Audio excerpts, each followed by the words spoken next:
There's just so much. You're listening to a Mamamia podcast. Mamamia acknowledges the traditional owners of the land we have recorded this podcast on, the Gadigal people of the Eora Nation. We pay our respects to their elders, past and present, and extend that respect to all Aboriginal and Torres Strait Islander cultures.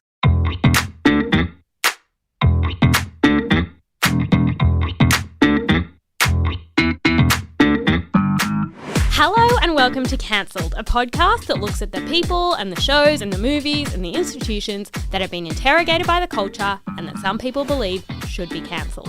I'm Claire Stevens and I'm joined by Jessie Stevens. And Jessie, you had a thing that you think should be cancelled that you wanted to bring into the courtroom. Yeah, and I was thinking I want to put this on our Instagram and just say, what are some things you want to cancel, share, and I would love to share them all. Great idea. One thing I would love to cancel from the culture is fish as a food group. Oh. I don't like fish, but when you say that, you sound immature and childish. And like you're not an adult, you don't have a sophisticated palate. Okay. So I'd prefer it if no one ate fish, especially fishy fish. Tuna.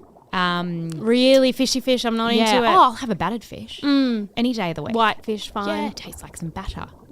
But I won't have a fishy fish. And for that reason, I think they're a bit slimy. They should be cancelled. How about you? Do you have anything that you think should be cancelled? I've always thought that Mexican walking fish are odd. You can't cancel a living animal. You can't. You can cancel them as pets. Oh. I think they're a bit strange. I've always thought they're odd in their little cages. Think they're fine. They kind of look like a penis, don't they? Are we thinking of the same animal? Yeah, I don't know. Yeah. But I think so. Okay. Today on the show, we're doing part 2 of our series about Oprah Winfrey.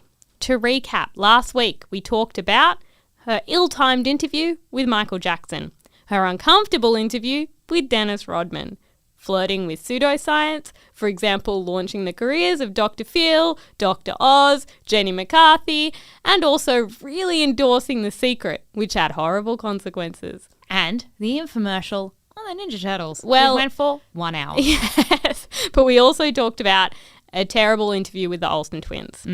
My structure for today is as follows.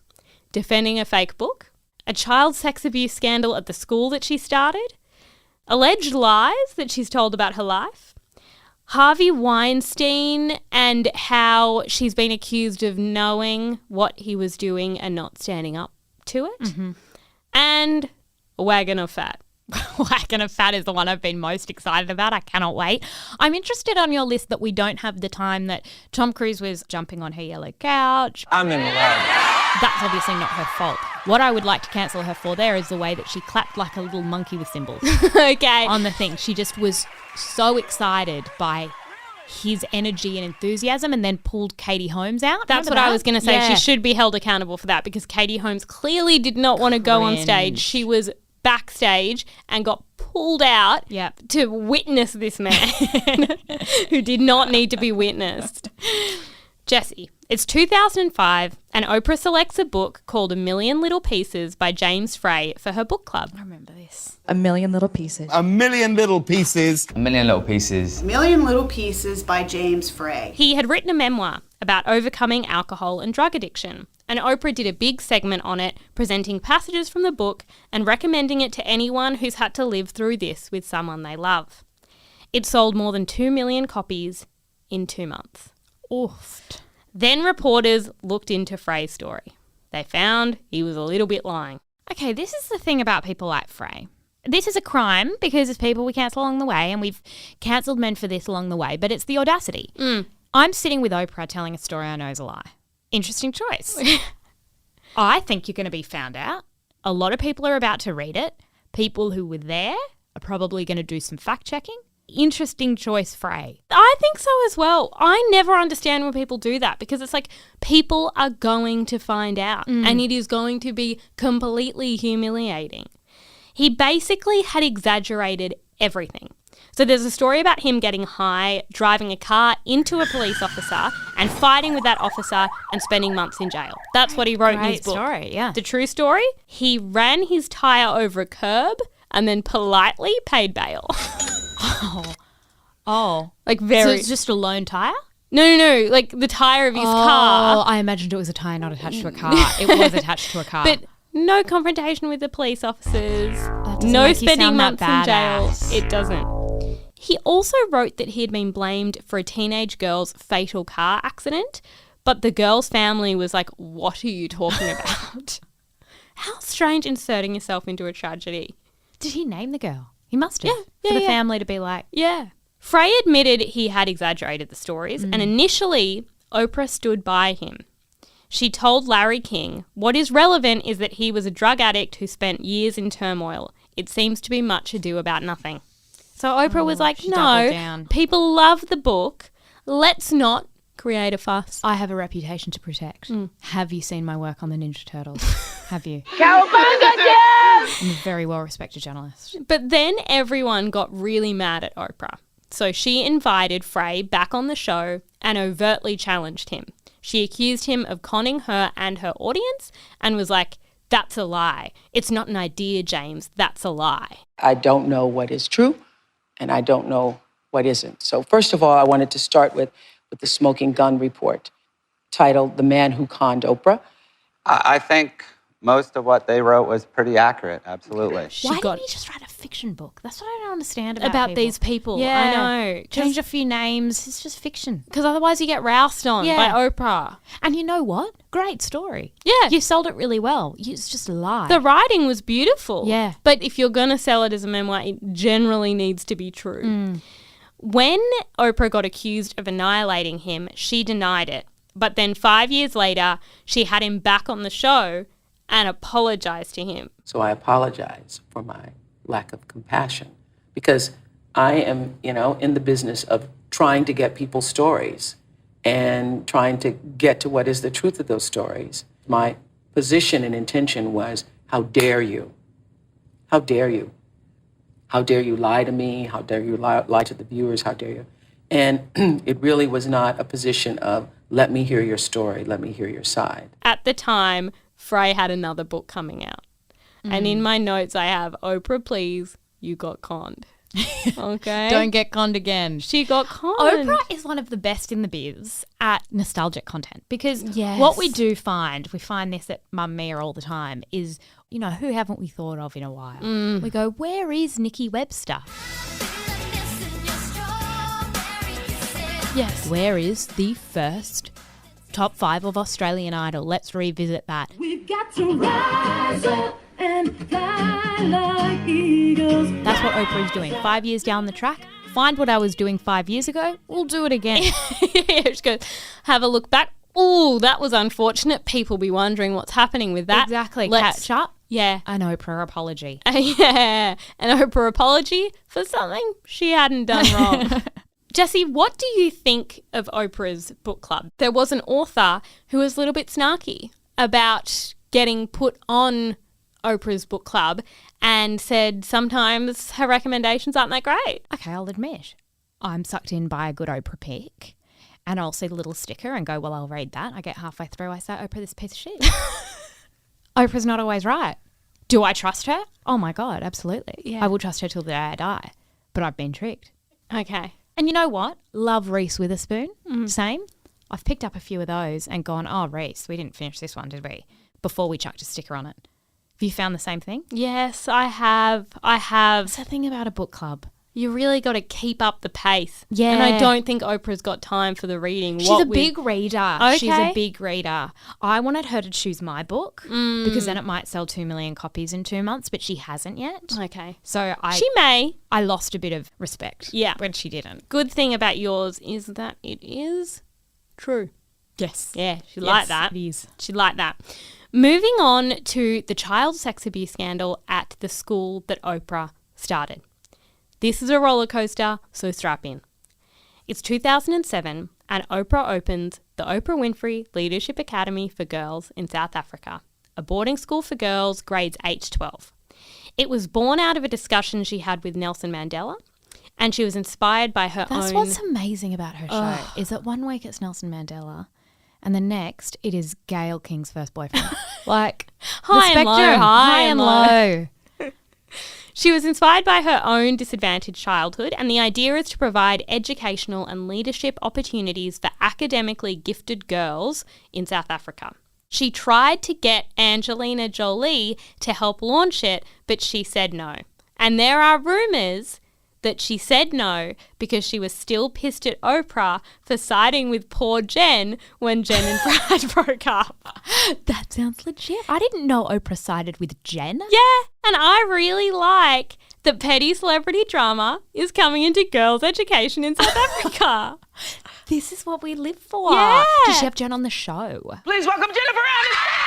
She must have. I mean, I'm sure she would have, but like Angelina. There was a Jen side and no other side. Yeah, there was no other side apart from poor Jen. Oh, poor Jen. Yeah. She's dating. Is she dating? Is she not? How is she doing? Yeah. You seem to be doing pretty good to me. I know. And Angelina Jolie and Oprah just famously do not get along. So I love it. That's brilliant. they didn't collaborate on And this. let's use some girls in South Africa as pawns in this game. That's fun. Initially, Winfrey was criticised for the extravagance of the school, and people questioned the need for high thread count sheets for the beds, a beauty salon, two theatres, and a yoga classroom.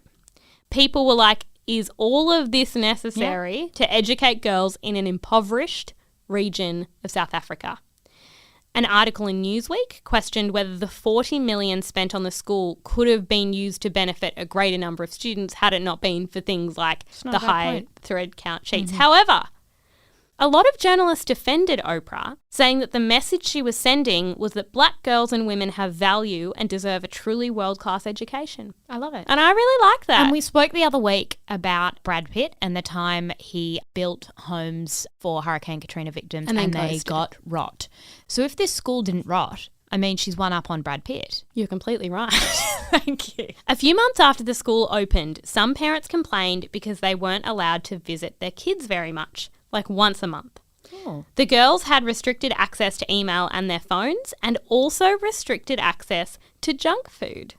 And I'd be pissed. I'd say, How restricted? I'm all for this world-class education, Yeah. but if I want some twisties, give me the goddamn Give twisties. the girls some twisties. Yeah. I'll need more information on the amount of restrictions. I know. I guess Oprah's trying to say you are going to be world-class people. You can't be distracted by your phones and your emails and your parents. I don't know. Yeah. It does feel a little bit odd. That is not the big controversy, because in the same year the school opened, a female member of staff was accused of physically and sexually abusing students. Oprah immediately flew to the school to meet with those students, as well as the school's officials and parents, and she said, "This has been one of the most devastating, if not the most devastating experiences of my life." That staff member was arrested. Specialists in sexual violence said that Winfrey's response was phenomenal because it sent this really strong message about abuse in a country that has record high levels of it. But that woman went to court.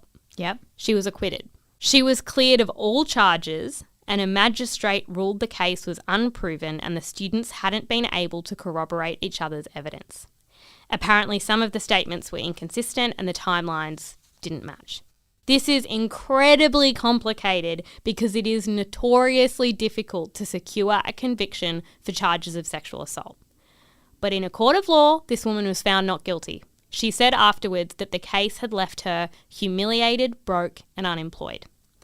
Basically, people sit in three different camps with this. One, people like Oprah, you started a school and girls were abused. Two, people like Oprah, you started a school and a South African teacher had her reputation ruined by false claims of abuse. And three, fuck me, what a complicated situation, and Oprah isn't a lawyer and she also can't be morally responsible for everything that happens when she opens a school for over 400 and this disadvantaged girls. This is what we were saying with Brad. It's about how you respond when Yeah. the rot grows. Yeah, right? The fact great that Brad Pitt point. fled He New fled. Orleans and pulled the phone out of the wall and put the website down meant that people couldn't say there's black mold growing and now I have an illness. What Oprah did here is something horrific happened. She flew there, did everything that she could to try and rectify it. I don't think you can place blame on her shoulders for that. She believed the young girls who said that this had Yeah. happened. I think considering that's what she built the school for, Is the school still running? Yeah.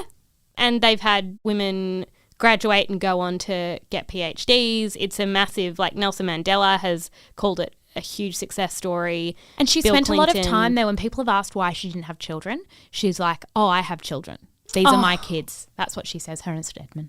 Oh. Because we haven't mentioned enough about Stedman. We have. There's not a lot to say. I don't even know what he does. But I just like how solid he is. He's always there. He is.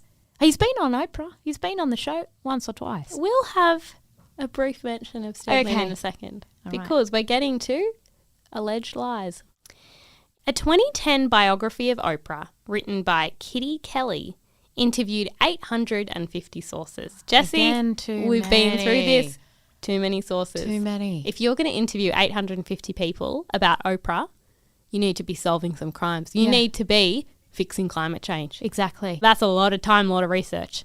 Relatives of Oprah said she embellished her poor upbringing and made up stories about sexual abuse to boost her ratings. You just don't say that. That's not a thing you can say. It's not nice. Winfrey has said that she didn't get new dresses or dolls, and she said she had to adopt 2 cockroaches as pets growing up in rural Mississippi.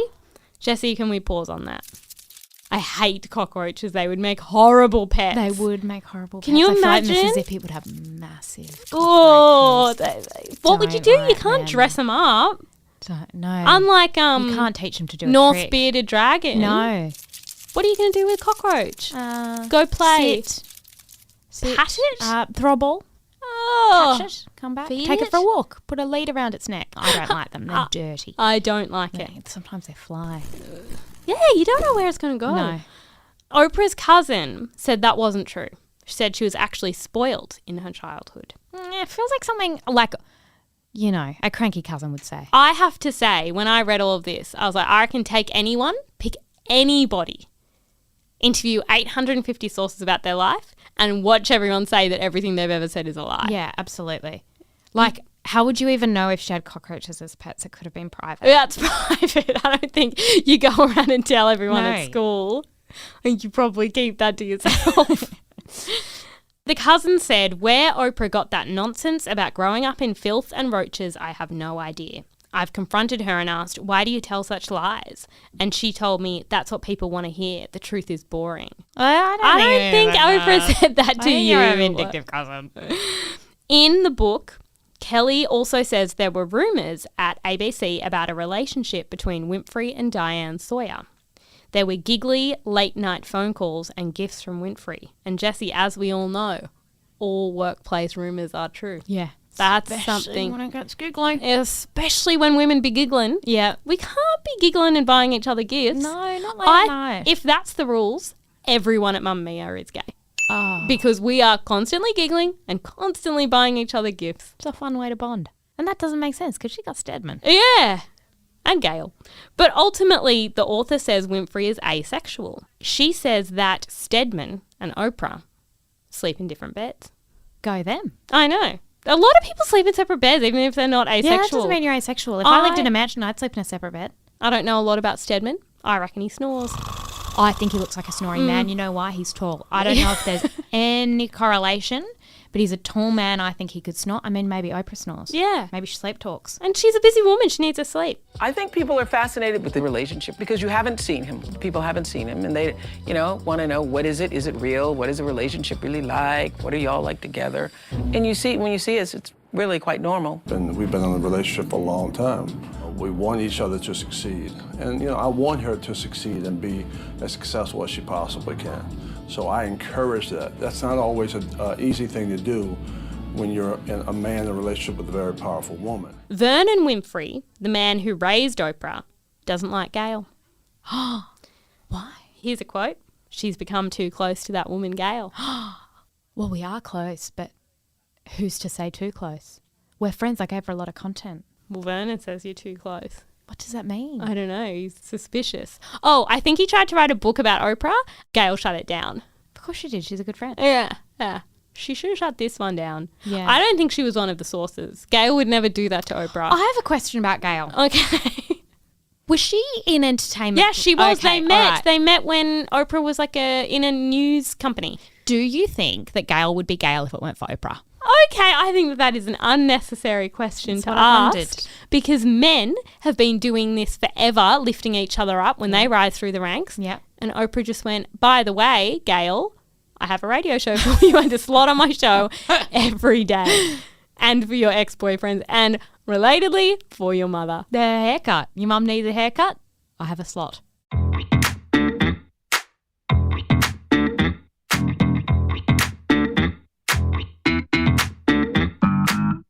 Jessie, moving on to Harvey Weinstein. In 2018, Oprah won the Cecil B. DeMille Award at the Golden Globes. I remember that. She was wearing black. She was amazing. She made this speech about the Time's Up movement in the wake of Me Too, and it was iconic. So I want all the girls watching here and now to know that a new day is on the horizon.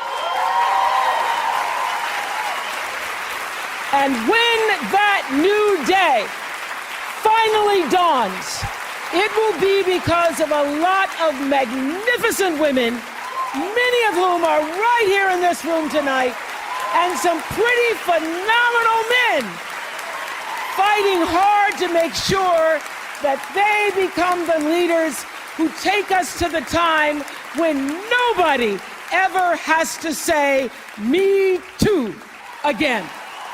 There were rumours she was going to run for president, and she was the first black woman to ever win the award, and the whole thing was a vibe.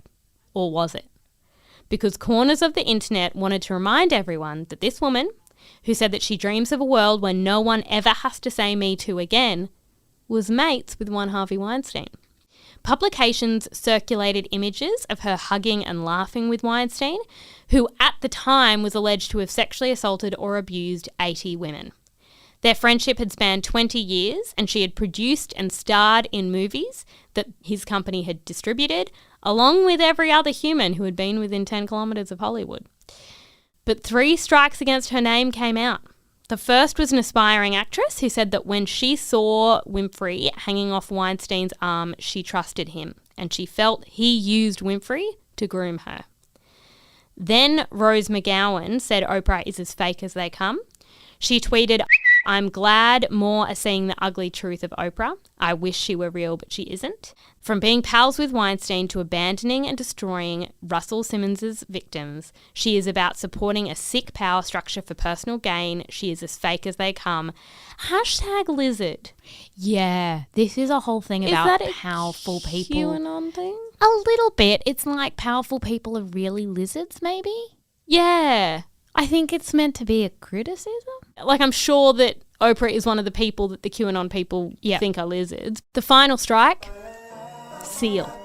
He said... Are we talking about the person, not the species? Yeah. Okay. Talking about Seal the person. Every now and then, people do Photoshop him onto a seal, and I giggle. He says that Oprah knew about Weinstein's sexual misconduct. And he said, "Oh, I forgot, that's right. You'd heard the rumours, but you had no idea he was actually serially assaulting young, starry-eyed actresses who in turn had no idea what they were getting into. My bad." He posted that with a meme of Winfrey and Weinstein, and the meme said, "When you've been part of the problem for decades, but suddenly they all think you're the solution." And it was all these photos of Winfrey kissing Weinstein's cheek. Gail, what do you think? I think that when you are a Harvey Weinstein, you're very good at manipulating people, and that he knew that my good friend Oprah was good for his brand and made him look more trustworthy. I did research on this. There is no evidence that she ever knew anything about what he did or that she helped him. This has always been a weird rumor about Oprah, because it's the same with Hillary Clinton. It's this thing. It's kind of the Jeffrey Epstein conspiracy theory as well, that she is some sort of pedophile. But it's QAnon stuff. Like, it's really weird QAnon, sort of racist, weird sexist stuff that goes on. There is absolutely no evidence that she knew. I think she was manipulated as much as anyone else. And the second she had the information to know that Harvey Weinstein did these things to 80, 90 women, whatever it was, she turned her back on him and did that incredible speech. If you wanted to strike out everybody who had ever had anything to do with Harvey Weinstein... There would be no Golden Globes. There would be no Golden Globes. There would be no movies to be made.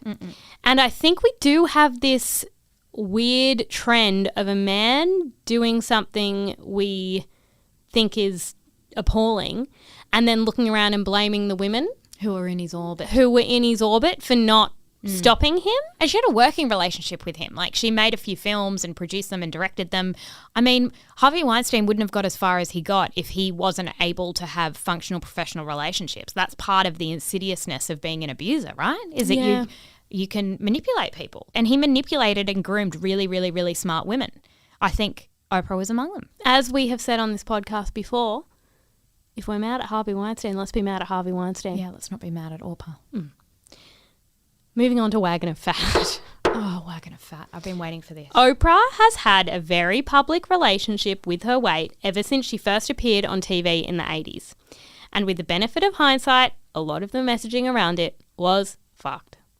In 1988, Oprah was wearing a slim pair of Calvin Klein jeans and wheeled out 67 pounds of fat in a red wagon. A lot of you already know that what I did was I fasted without cheating for a solid 6 weeks. She said in 2005, I had literally starved myself for 4 months, not a morsel of food. At the time, I felt it was important to show it in that way because I'd starved. I'd literally starved for 4 months or 4.5 months and thought, well, everybody's going to want to know how you lost the weight, so you might as well tell them. 2 hours after that show, I started eating to celebrate. Of course, within 2 days, those jeans no longer fit.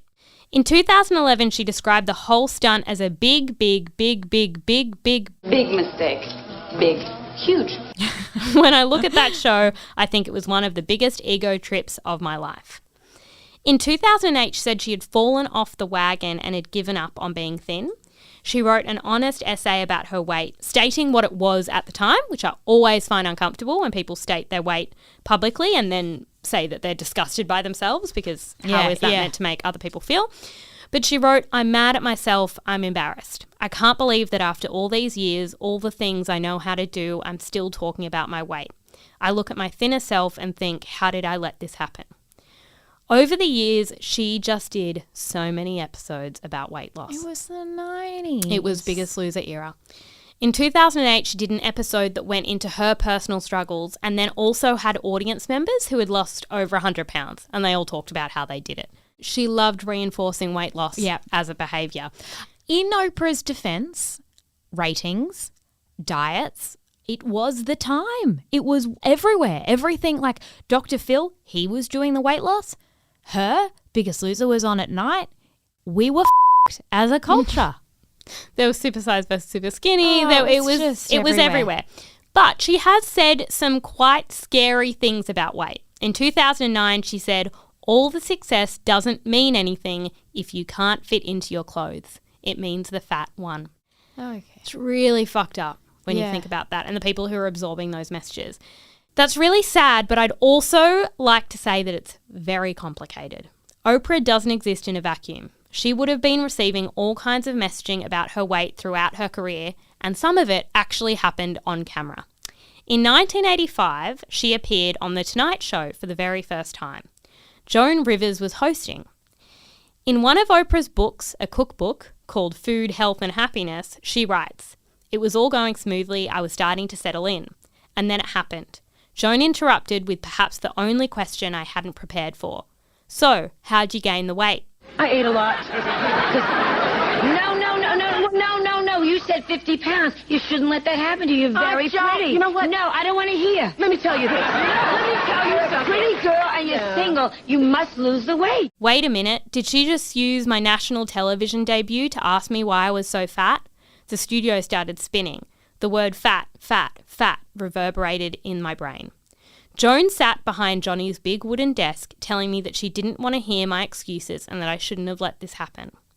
The audience laughed nervously as she wagged her flawlessly manicured finger at me, pointed out that I was still a single girl, and challenged me to come back 15 pounds lighter next time she hosted.